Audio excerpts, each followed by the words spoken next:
Document, Part 6.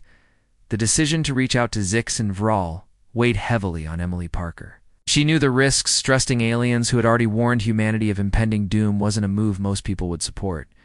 But as she looked at the chaos outside the research station, the glowing mutants pounding on the walls and swarms of insect-like creatures buzzing in the cold night air, she realized they had no other choice. Humanity was losing this fight, and the aliens might be their only hope. Ryan Cole stood beside her, his rifle slung over his shoulder, his expression unreadable. "Are you sure about this?" he asked, his voice low and steady. "We bring them here, and they turn on us." "They won't," Emily interrupted firmly, though her hands trembled slightly as she adjusted the translator device. "They've tried to warn us from the start. They wanted to destroy us. They could have done it already." Daniel Ross chimed in, clutching a clipboard filled with notes. "She's right. Aliens aren't the enemy here, it's Viren. They know more about it than we do. Maybe they can help us stop it." Ryan didn't look convinced, but he nodded. Reluctantly, "All right, let's do it. But if things go sideways, don't blame me." Using the translator, Emily sent a message into the wilderness, broadcasting their plea for assistance. It took hours before they received a responses series of clicks and hums that translated roughly to "*We will come. Be ready." By dawn, Zix and Vral arrived at the research station, their sleek exoskeletons shimmering faintly in the pale morning light. They moved cautiously, their multifaceted eyes scanning the area for threats. Ryan and his soldiers kept their weapons, trained on the aliens. Though Emily had made it clear that firing without provocation was not an option, Zix stepped forward, its movements deliberate and calm. Through the translator it spoke. "You called?" "Why?" Emily stepped closer, holding up her hands to show she meant no harm.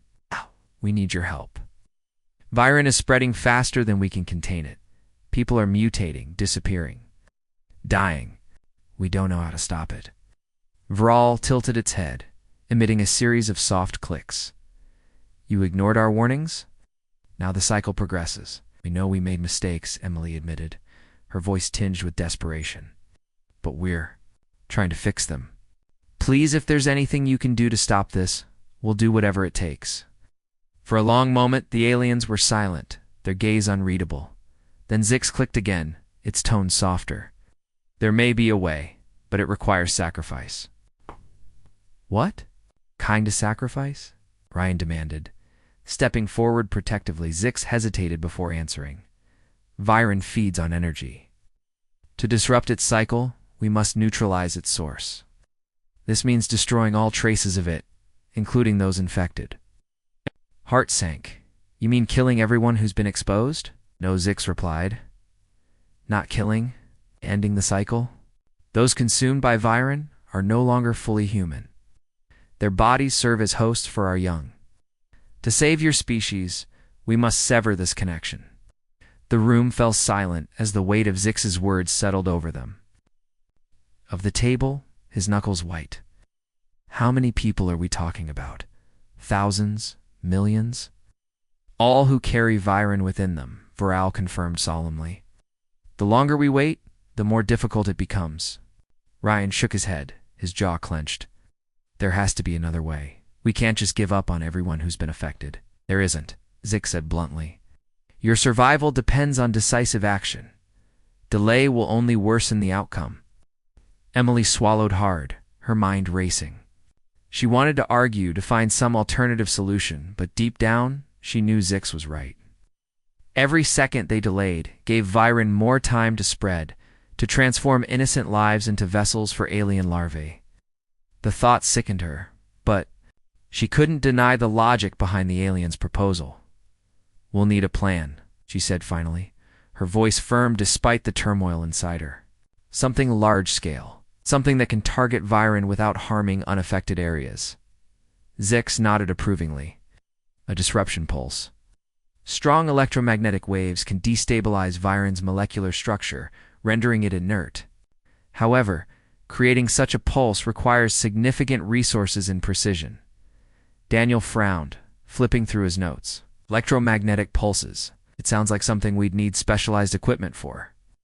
"And even then, wouldn't It affect electronics too. It will, Zix confirmed. But the trade-off is necessary. Your technology cannot coexist with Viren indefinitely. Ryan crossed his arms, his face grim. So what's the next step? Where do we start? The satellite dish, Emily said suddenly, snapping her fingers. There's an old communication array in Arizona decommissioned years ago, but still functional with the right modifications. If we can get there and activate it, we might be able to generate a pulse strong enough to cover a wide area. Ryan raised an eyebrow. Arizona. That's hundreds of miles away. How do you propose we get there with everything falling apart? Around us. Emily turned to him, her eyes blazing with determination. We'll make it work. We don't have a choice. Preparations began immediately. Ryan assembled a small team to accompany Emily and Daniel to Arizona. Jake Miller, seasoned soldier known for his resourcefulness. Sophia Kim, a tech expert capable of modifying the satellite dish. And 2 additional guards to ensure their safety. Supplies were packed hastily, including food, water, medical kits, and spare parts for the vehicle they planned to use. As they loaded up and prepared to leave, tensions ran high. The horde outside the station had grown larger, their eerie green glow visible even in daylight. Mutated humans pounded relentlessly on the walls, their guttural cries sending shivers down everyone's spines. Insects buzzed incessantly, forming clouds that blocked out patches of sky. This feels like walking into a nightmare, Jake muttered, checking his weapon one last time. You sure about this? No, Emily admitted honestly. But staying here isn't an option either. We have to try. Before leaving, Zix approached them, its clicking voice soft but urgent. When the pulse activates, retreat immediately. Its effects will be widespread. Emily nodded, grateful for the warning. Thank you for helping us. Zix didn't respond directly, but its gaze lingered on her for a moment before turning away. With a final glance at the chaos surrounding the station, the team climbed into their vehicle and sped off into the frozen wilderness. The journey to Arizona was anything but smooth. Roads were blocked by abandoned cars and debris, forcing them to take detours through treacherous terrain. Along the way, they encountered remnants of civilization towns overrun by glowing insects, buildings crumbling under the weight of neglect, and survivors huddled together in makeshift camps. Some begged for help, while others attacked, driven mad by hunger or exposure to Viren. One encounter nearly cost them dearly. As they passed through a narrow canyon, a swarm of insect-like creatures descended upon them, their wings creating a deafening roar. Jake and the guards fired wildly, trying to keep the swarm at bay while Sophia worked frantically to repair damaged tire. Emily and Daniel crouched low in the vehicle, shielding themselves from the onslaught. Hurry up. Ryan shouted over the chaos, emptying another clip into the swarm. I'm going as fast as I can. Sophia yelled back, her hands trembling as she tightened the last bolt. We're good to go. With the tire fixed, they sped off, leaving the swarm behind. Everyone sat in stunned silence, their nerves frayed, but their resolve unbroken. When they finally reached the satellite dish in Arizona, exhaustion weighed heavily on the team. The facility was dilapidated, its metal structures rusted and overgrown with weeds. Inside the control room, dust-covered consoles hinted at decades of disuse. Sophia got to work immediately, her fingers flying across keyboards as she brought the ancient system back online. It's worse than I thought, she said after a few minutes, frowning at the screen. Some of these components are completely fried. I'll need 2 jury rig replacements using spare parts. How long will that take? Ryan asked, pacing nervously. A few hours, maybe more, Sophia replied. But I can do it. While. Sophia worked, the rest of the team secured the perimeter. Mutated humans lurked nearby, drawn by the noise of their arrival. Jake and the guards set traps and reinforced the doors. Determined to hold off any attackers until the pulse could be activated, Emily wandered outside, staring up at the massive satellite dish looming above them. The weight of responsibility pressed down on her shoulders. So much depended on this mission, succeeding not just their lives, but the future of humanity itself. Do you think we can pull this off? Daniel asked, joining her. His voice was quiet, almost hesitant. Emily hesitated before answering. I don't know, but we have to try. If we fail, well, I don't want to think about that. Daniel nodded, his expression grim. Let's just hope luck is on our side. Hours later, Sophia let out a triumphant shout. It's ready. Hit the switch when you're ready. Ryan took position at the controls, his hand hovering over the activation lever. Emily joined him, her heart pounding in her chest. You sure about this? She asked softly. Ryan glanced at her, his face pale but resolute. No, but we've come too far to turn back now. With a deep breath, he pulled the lever. The satellite dish groaned to life, its panels rotating as it began emitting a low-frequency hum. A bright flash of light shot into the sky, followed by a ripple of energy that spread outward like a shockwave. Document. Part 5. The world was unraveling, piece by piece. In cities and towns across the globe, chaos reigned as the effects of Viren grew more severe. People who had once marveled at its glowing beauty now lived in fear of what it could do. Hospitals overflowed with patients suffering from strange symptoms, feverish skin that glowed faintly green, uncontrollable tremors, and hallucinations so vivid they drove some to madness. Streets were deserted in areas where disappearances had become commonplace, leaving behind an eerie silence broken only by the hum of insects gathering in swarms. In New York City, journalist Olivia Grant felt the weight of her investigation pressing down on her.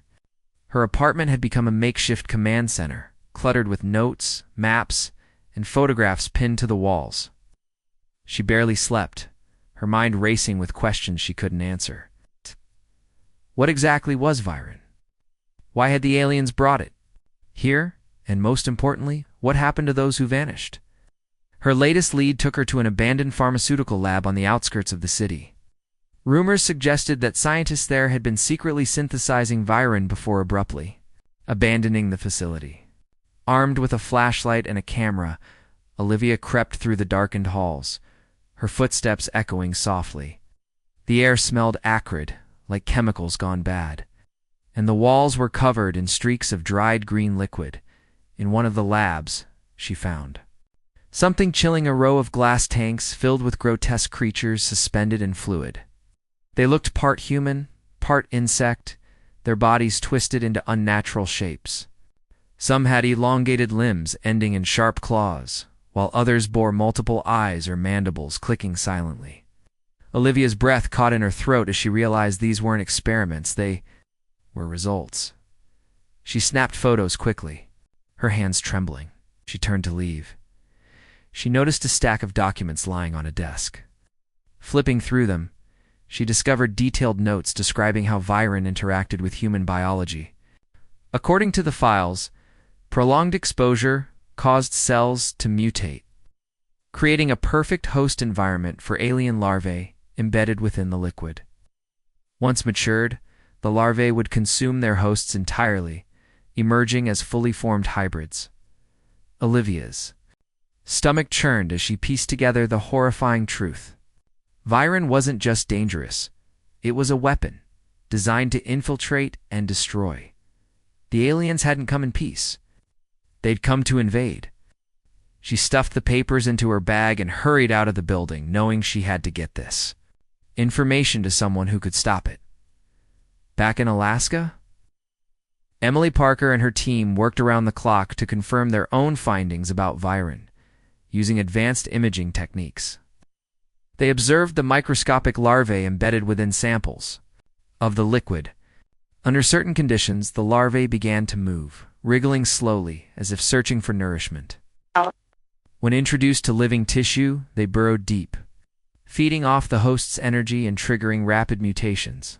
It's a parasite, Daniel Ross said grimly, staring at the monitor. But not just any parasite. This thing is tailored to prepare its host for something bigger. Emily nodded, her face pale. The aliens called it sacred. Maybe it's part of their life cycle, using other species to incubate their young. Cole paced the room, his boots scuffing against the floor. If that's true, then every person who's touched Viren is a ticking time bomb. We need to warn people. Warn them how? Emily asked bitterly. Half the world thinks it's a miracle cure, and the other half is too busy cashing in on it. Even if we scream from the rooftops, no one will believe us. Before Ryan could respond, the door burst open, and a soldier rushed in, his face flushed with panic. Sir, you need to see this, he stammered, holding up a tablet displaying live footage from outside the station. On the screen, dozens of mutated humans staggered toward the facility, their movements jerky and unnatural. Their skin shimmered faintly with the same green glow as Viren, and their eyes were blank, devoid of humanity. Behind them, swarms of insect-like creatures buzzed in formation, their wings casting flickering shadows on the snow. They're heading straight for us, the soldier said, his voice shaking. What do we do? Ryan clenched his fists, his jaw tightening. Lock down the station. No one gets in or out until we figure out what's going on. As the team scrambled to secure the perimeter, Emily stared at the footage, her mind racing. These weren't just infected individuals, they were puppets, controlled by whatever force Viren unleashed. The alien's warnings replayed in her head, each word heavy with meaning. It's asterisk, it adapts, feeds, changes hosts. Eventually, it consumes. Asterisk in Washington, D.C., Senator Laura Hayes convened another emergency meeting, this time attended by top military officials, corporate executives, and government advisors. The mood was tense, with everyone aware that the situation was spiraling out of control. Reports poured in from across the globe, entire villages disappearing overnight, cities overrun by swarms of glowing insects, and hospitals unable to cope. With the influx of patients, General Matthew Blake stood at the front of the room, pointing to a map marked with red zones, indicating areas of high infection. We're losing ground faster than we can contain it, he said, his voice grave. Viren isn't just spreading, it's evolving. Every day its effects grow worse. If we don't act decisively, it won't be long before we lose entire populations. Hayes leaned forward, her sharp eyes scanning the room. Then act. What are our options? One of the executives, a man named Greg Foster, cleared his throat. Nervously, our teams have made progress synthesizing Viren's core components. With enough resources, we might be able to replicate its beneficial properties without the harmful side effects. And what about the larvae? Hayes demanded. The ones turning people into monsters? Foster hesitated, sweat beading on his forehead. That may require further study. Blake slammed his fist on the table. Further study. People are dying out there. We don't have time for your experiments. Hayes raised a hand to silence him. Foster, I want results within 48 hours.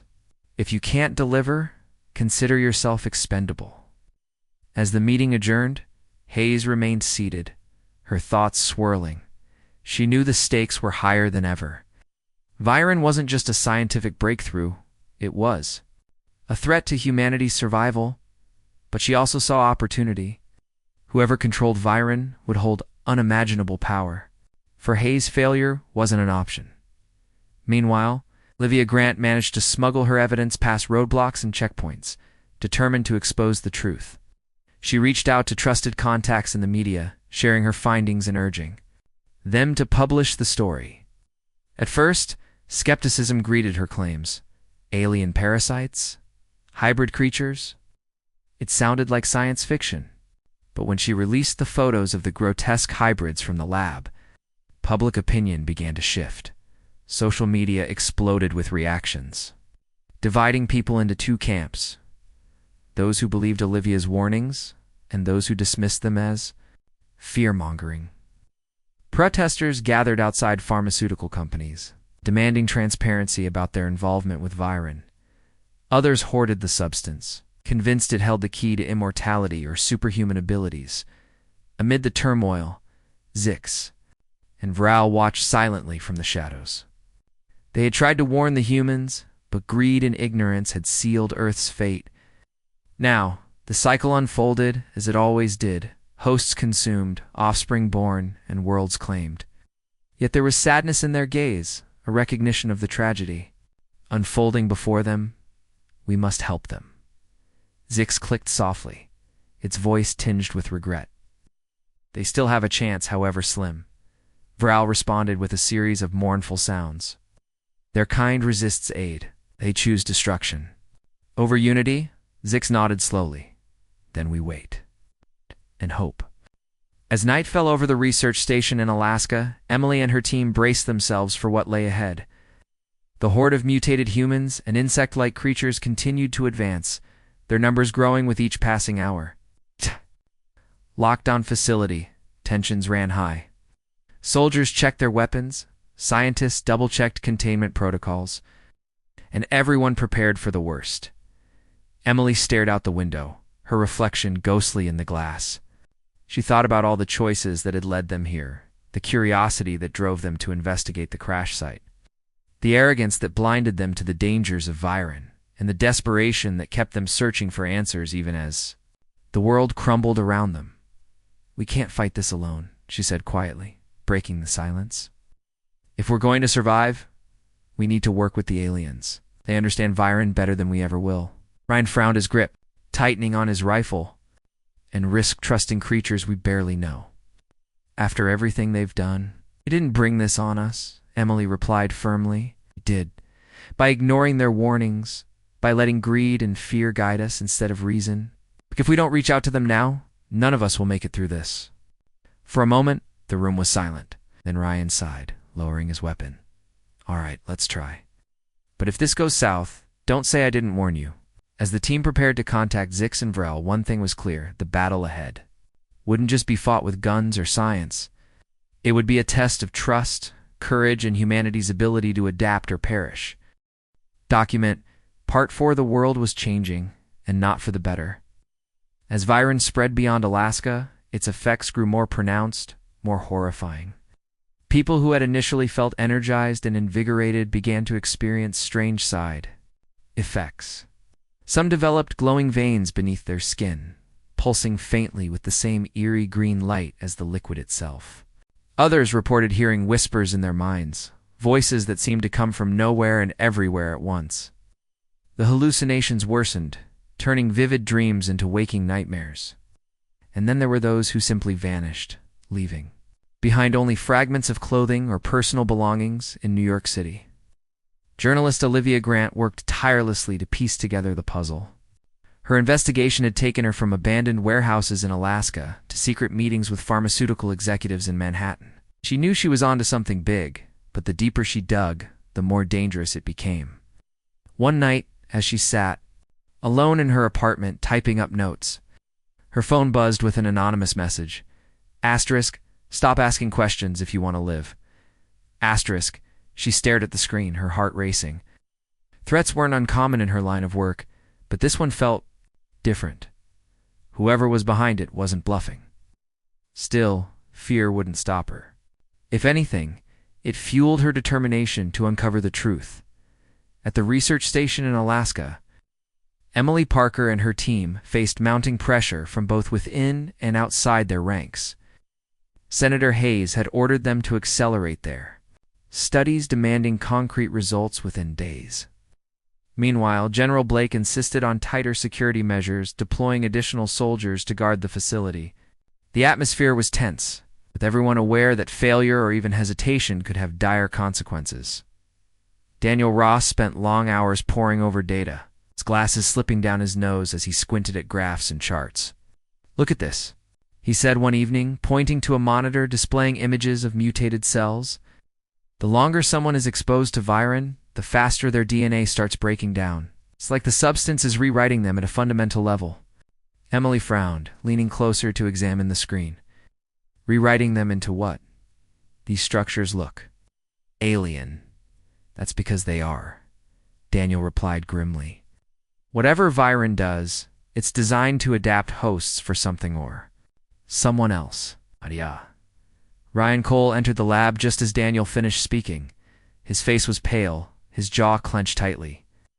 "We've got trouble," he said, his voice low and urgent. "Two of my men went missing last night. Their patrol route took them near the crash site, and now they're gone. No signs of struggle, no bodies, just empty uniforms lying in the snow." Emily felt a chill run down her spine. "Do you think it's related to the others who disappeared?" Nodded. "It has to be. Whatever's happening, it's escalating. Senator Laura Hayes sat in her office, surrounded by stacks of reports and glowing screens. Her assistant Megan hovered nervously nearby, ready to fetch whatever Hayes needed. Despite the chaos unfolding across the globe, Hayes remained calm, her sharp mind calculating every move. To her, Viren wasn't a threat, it was an opportunity. If harnessed correctly, it could revolutionize medicine, energy production, and even warfare. But first, she needed answers. "Bring me Dr. Parker," Hayes instructed Megan, "and make sure she knows cooperation isn't optional." When Emily arrived in Washington, D.C., escorted by two stern-faced agents, Hayes wasted no time getting to the point. "Dr. Parker," she began, her tone clipped and authoritative, "I understand your concerns about Viren, but we can't afford to wait any longer. Tell me everything you know." Emily hesitated, torn between her duty as a scientist and her instincts telling her to tread carefully. Finally, she spoke. "Viren is unlike anything we've ever encountered. It interacts with organic matter at a molecular level, causing rapid mutations. Prolonged exposure leads to catastrophic breakdowns in cellular structure. We believe it may be linked to the aliens' biology, possibly serving as a catalyst for some kind of transformation process." Hayes leaned back in her chair, tapping her fingers against the desk. "Transformation into what?" "We don't know yet," Emily admitted. "But based on our findings, it's not compatible with human life." "The aliens warned us." "I'm not interested in warnings," Hayes interrupted sharply. "I need solutions. Can we replicate its properties without the harmful effects? Can we weaponize it? Answer those questions, and I'll consider loosening the leash." Emily swallowed hard, knowing she was walking a fine line. Replicating Viren would require extensive testing. Rushing the process could lead to catastrophic mistakes. Hayes narrowed her eyes. "Then don't rush. Just deliver." As Emily left the office, she couldn't shake the feeling that Hayes saw people as expendable pawns in her quest for power. The senator's ambition was boundless, and Emily feared it might cost countless lives. Back in Alaska, the situation deteriorated rapidly. Reports flooded in of entire families vanishing overnight, their homes left eerily untouched. In one town, residents claimed to have seen shadowy figures moving through the streets at night. Their forms distorted and unnatural. Panic spread like wildfire, and soon townsfolk began arming themselves, determined to protect what little they had left. Olivia Grant traveled to another small community, hoping to gather first-hand accounts. What she found chilled her to the bone. A local man named Joe recounted how his teenage son, Alex, had started acting strangely after drinking a vial of Viren. "He stopped eating, stopped sleeping," Joe said, his voice trembling. "Then one morning, he just wasn't there anymore. We found his clothes folded neatly on his bed like he'd stepped out of them." Olivia pressed him for details. "Did you see anything unusual? Hear anything?" Joe shook his head. "Just a sound or kind of buzzing like insects. But when I looked outside, there was nothing." Her investigation led her to a group of survivors hiding in the woods, terrified of what lurked in the shadows. They spoke of strange creatures emerging. From the forest, their bodies grotesque hybrids of human and insect features. "They're hunting us," one woman whispered, clutching her child tightly. "Anyone who's touched that stuff there changing into monsters." Olivia realized she was staring into the abyss. The glowing liquid wasn't just dangerous. It was alive, feeding off its hosts and transforming them into something else entirely. But why? And for what purpose? Meanwhile, Zix and Varel observed the unfolding chaos from a safe distance. They had tried to warn the humans, but their warnings had fallen on deaf ears. Now they watched as entire populations succumbed to the allure of Viren, oblivious to the true nature of the substance. For the aliens, Viren wasn't merely a tool, it was a symbiotic organism designed to prepare hosts for the arrival of their offspring. Each drop carried dormant larvae, waiting patiently for the right conditions to awaken. Zix turned to Varel, his multifaceted eyes glinting in the dim light. "They do not understand," it clicked softly. "They cannot see the cycle."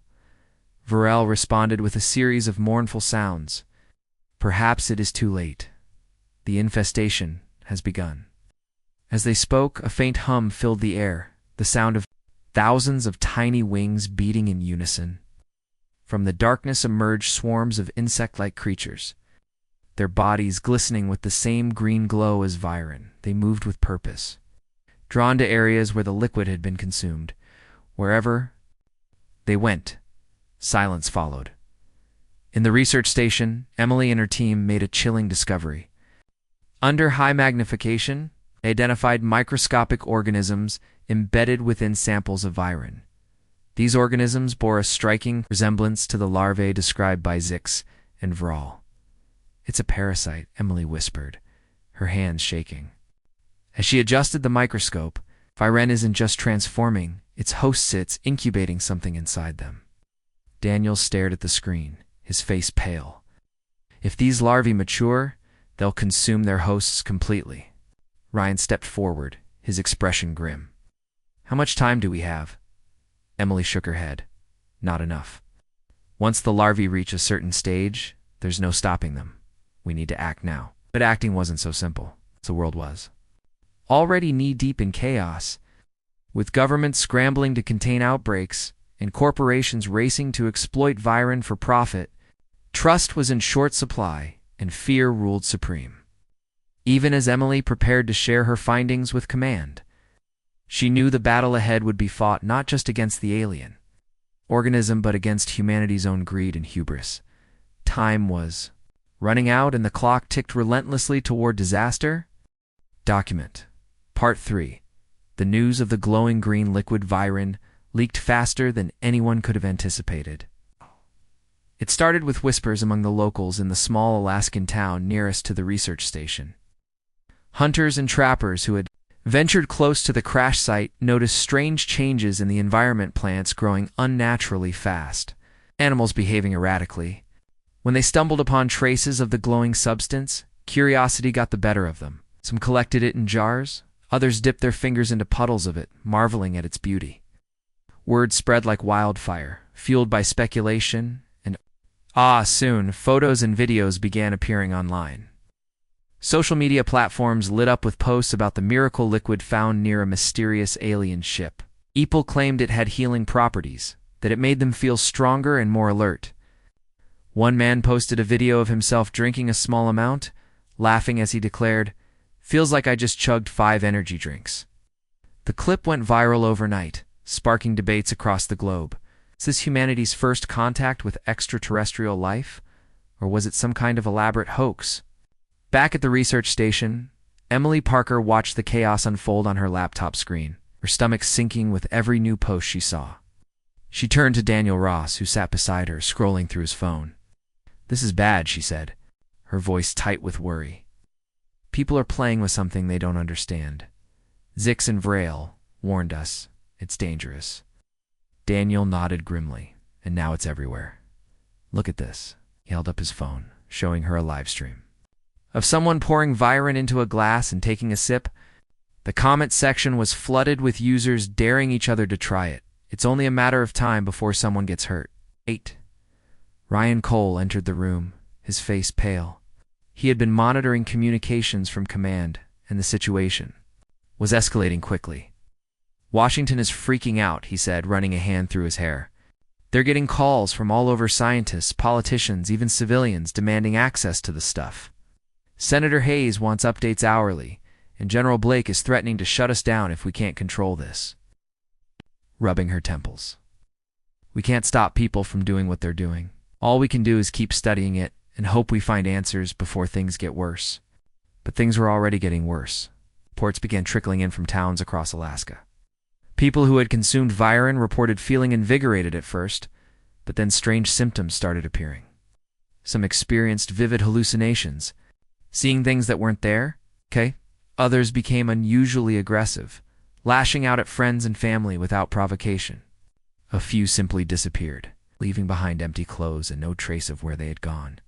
In Washington, D.C., Senator Laura Hayes sat in her office, staring at a wall of monitors displaying news feeds and social media posts.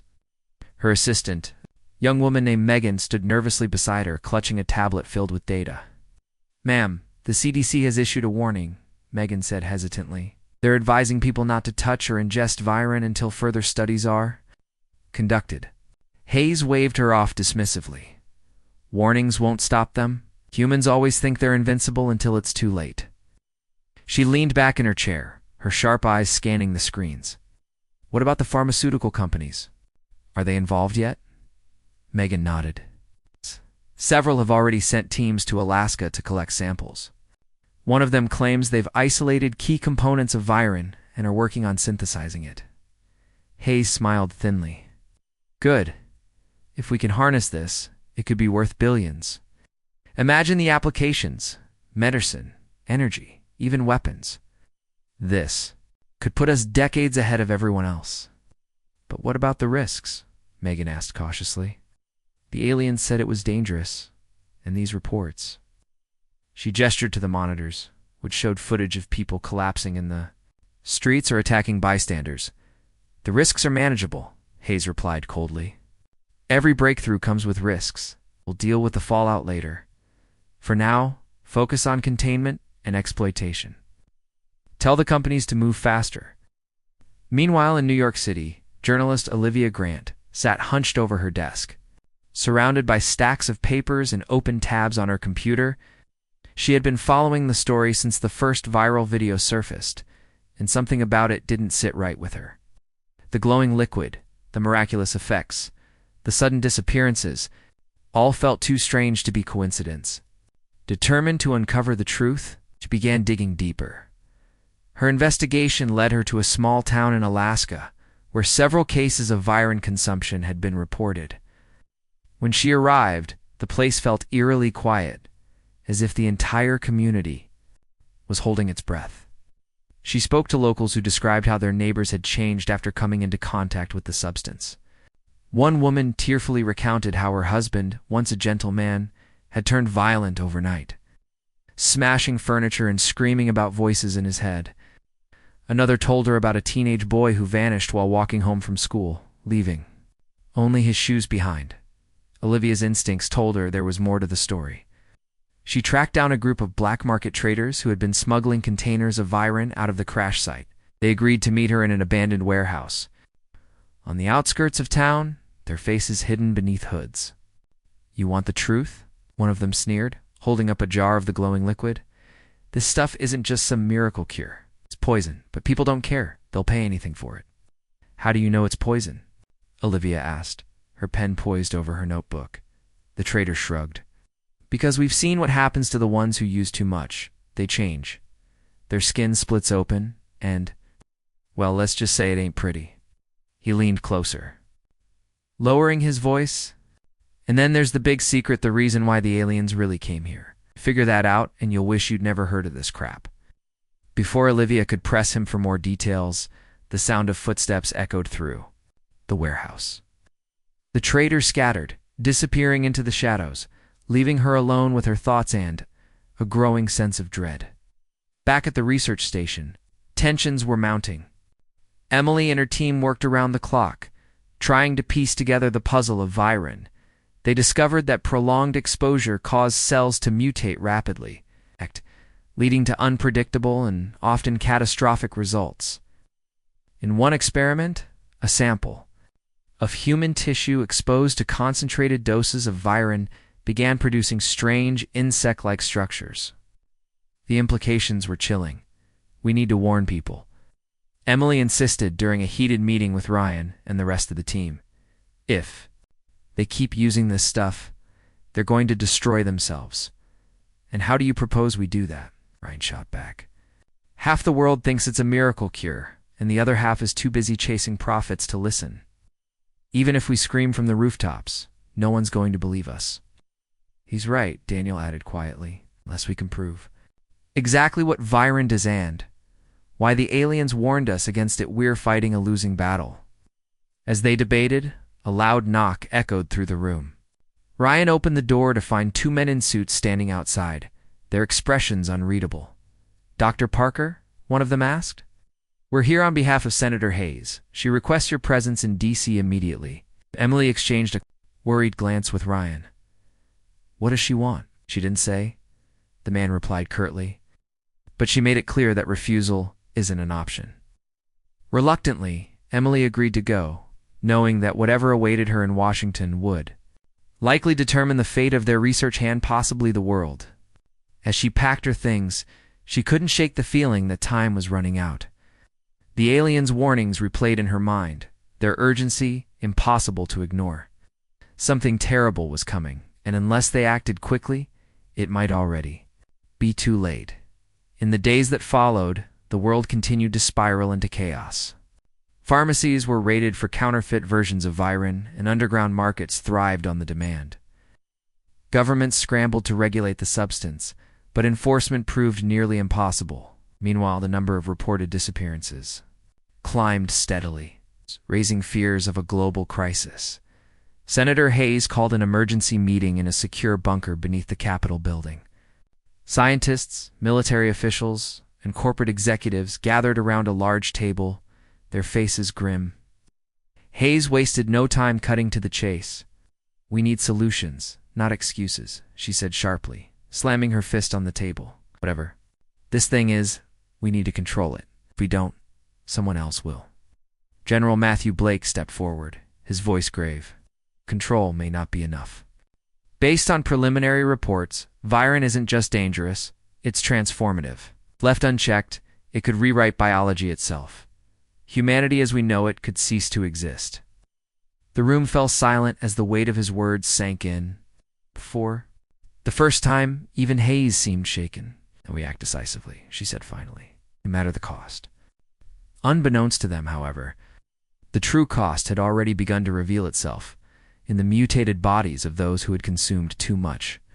In the eerie silence of towns abandoned by their inhabitants, and in the shadowy figures watching from afar, waiting for the next phase of their plan to unfold. Document Part 2. The research station buzzed with activity as the team worked tirelessly to make sense of the alien substance they had brought back.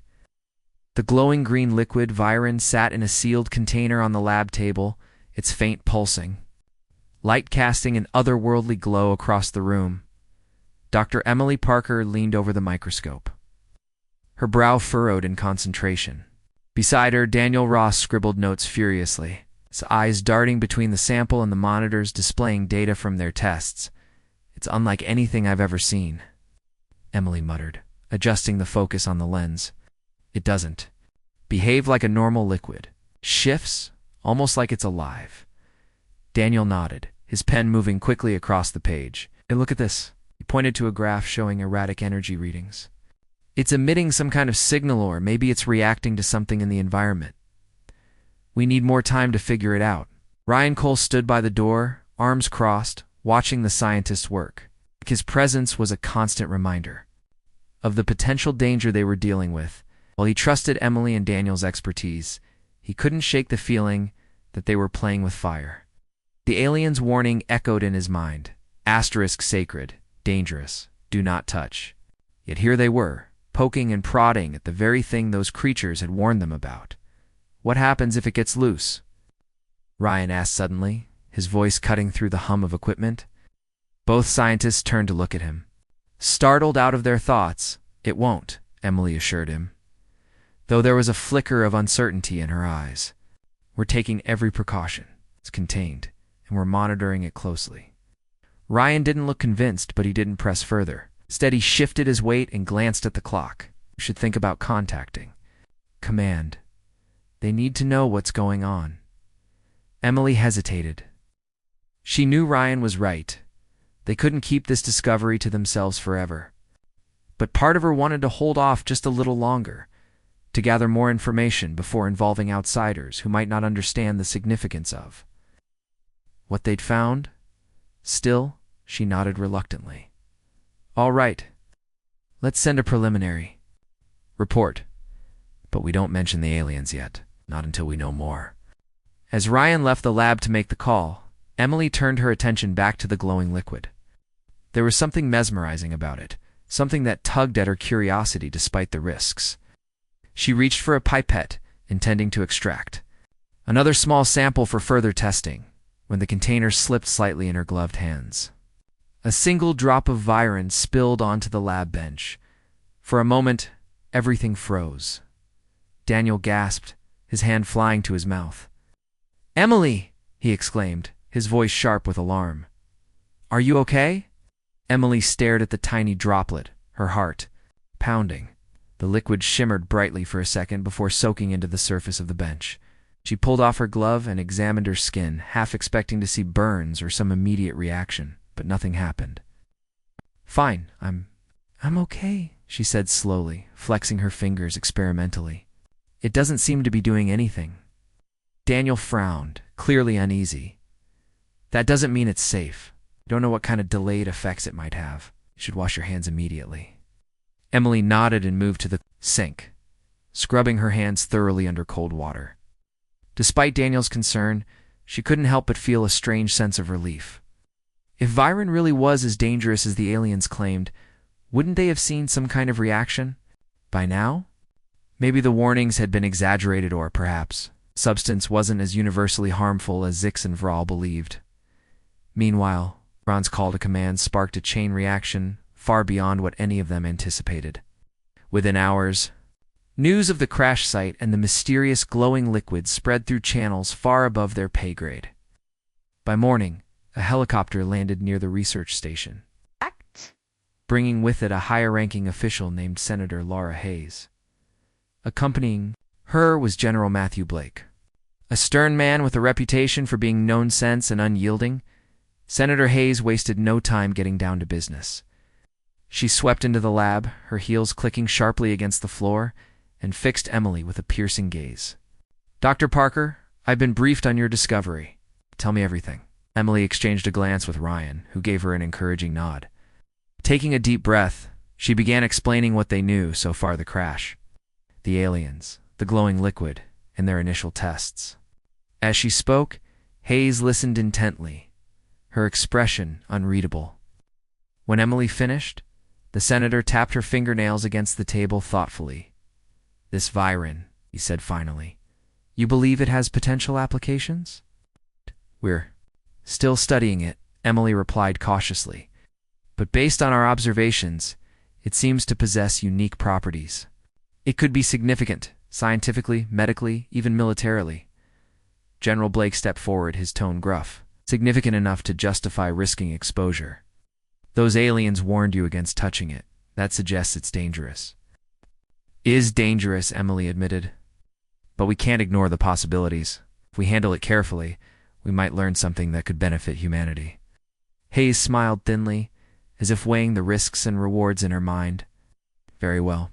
Proceed with your research, but keep us updated. And remember, this stays classified until we decide otherwise." As soon as the officials left, Ryan let out a low whistle. "That went better than I expected." Emily didn't share his optimism. Something about Hayes' demeanor unsettled her. The senator's interest seemed less about scientific advancement and more about control. Still, there was little they could do but comply for now. Over the next few days, the team delved deeper into their analysis of Viren. They discovered that the liquid interacted strangely with organic materials, causing subtle changes at a molecular level. Plants exposed to small amounts grew faster and stronger, while samples of animal tissues showed increased cellular activity. These findings only fueled their fascination and their unease. One evening, as the sun dipped below the horizon, casting long shadows across the snow-covered landscape, Zix and Vral returned.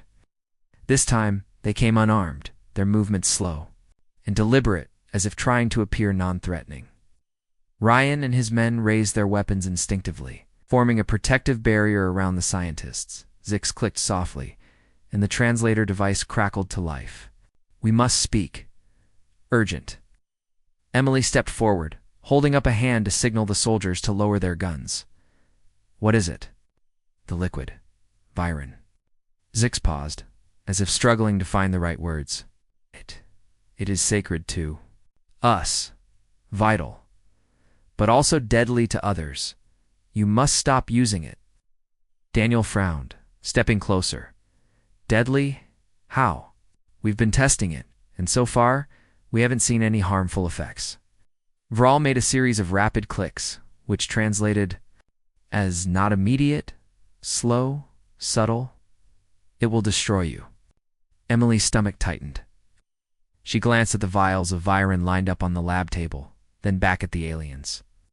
Why are you telling us this? What exactly does it do?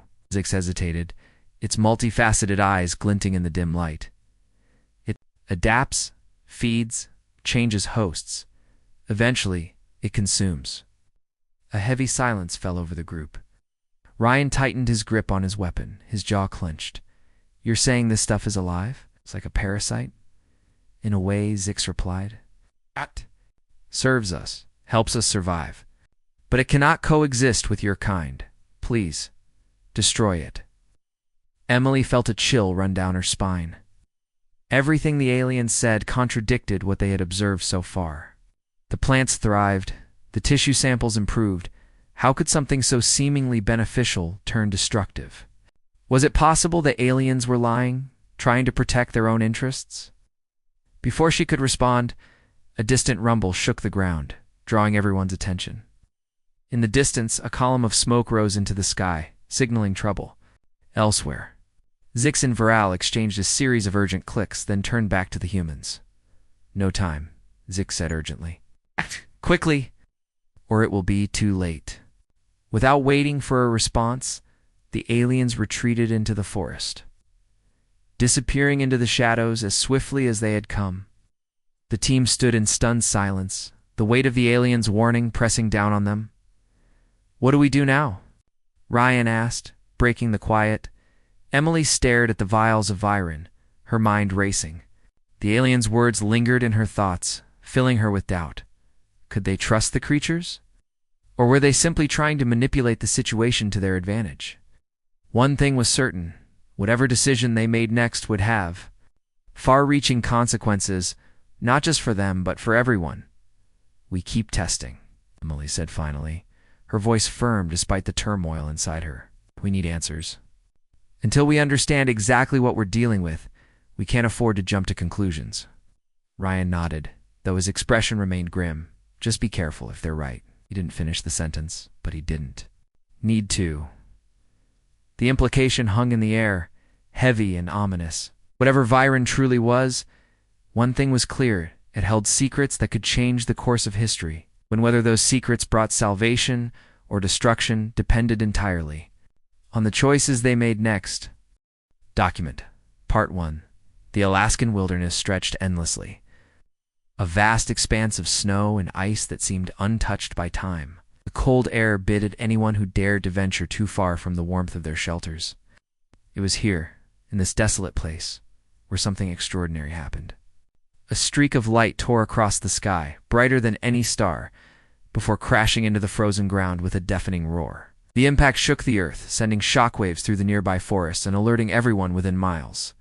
At a research station not far from the crash site, alarms blared as sensors detected unusual activity. Dr. Emily Parker, biologist known for her calm demeanor and sharp mind, stood up from her desk, her eyes narrowing as she studied the readings on the monitors. Beside her, Captain Ryan Cole, a soldier whose face bore the marks of years spent in harsh conditions, frowned deeply. He had been sent to oversee the safety of the scientists stationed there, but now it seemed his role might expand beyond mere protection. What do you think it is? Ryan asked, his voice steady, despite the tension in the room. Emily didn't answer immediately. She turned to another scientist, Daniel Ross, a young man with glasses perched on his nose and a notebook, always in hand. Could it be a meteor? She finally said, glancing between the two men. Daniel shook his head. It's moving too slowly for a meteor. And look at this. Pointed to one of the screens showing thermal imaging. There was a faint heat signature emanating from the crash site, pulsing irregularly. Whatever it is, it's still alive, or at least partially functional. Ryan crossed his arms over his chest. We need to check it out. If it's dangerous, we can't afford to wait around. Emily hesitated, going out into the freezing. Wilderness wasn't something to take lightly, especially when they had no idea what they were dealing with.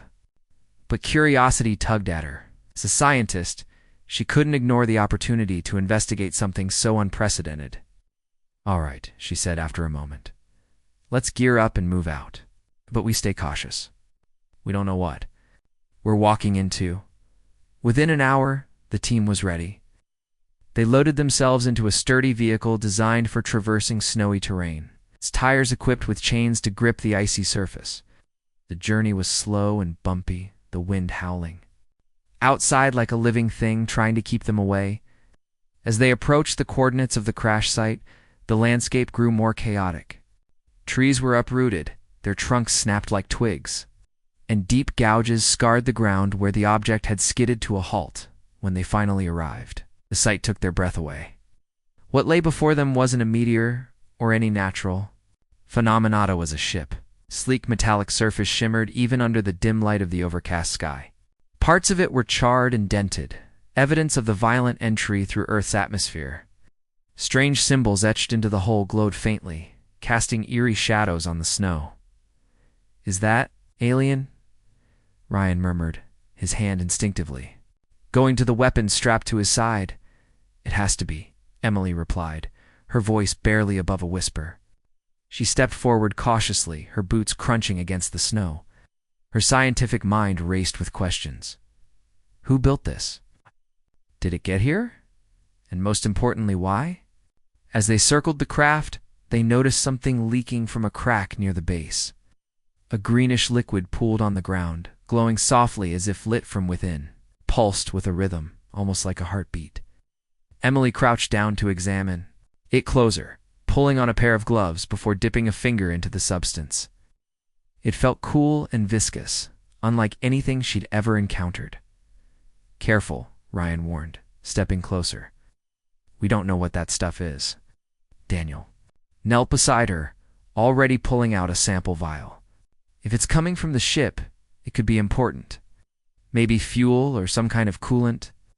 He carefully collected a small amount, sealing the vial tightly. "We'll need to analyze it back at the lab."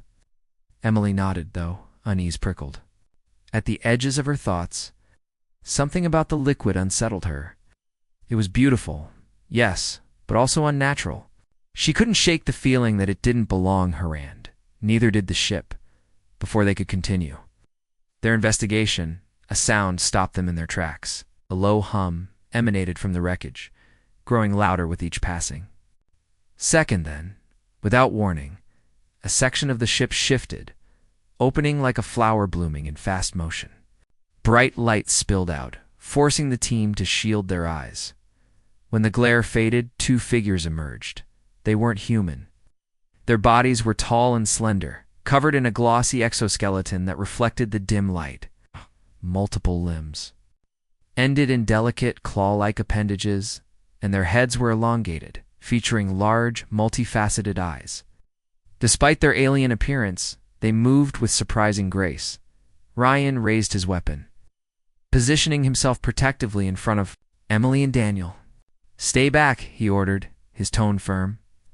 One of the creatures tilted its head, studying them with an expression that seemed both curious and wary.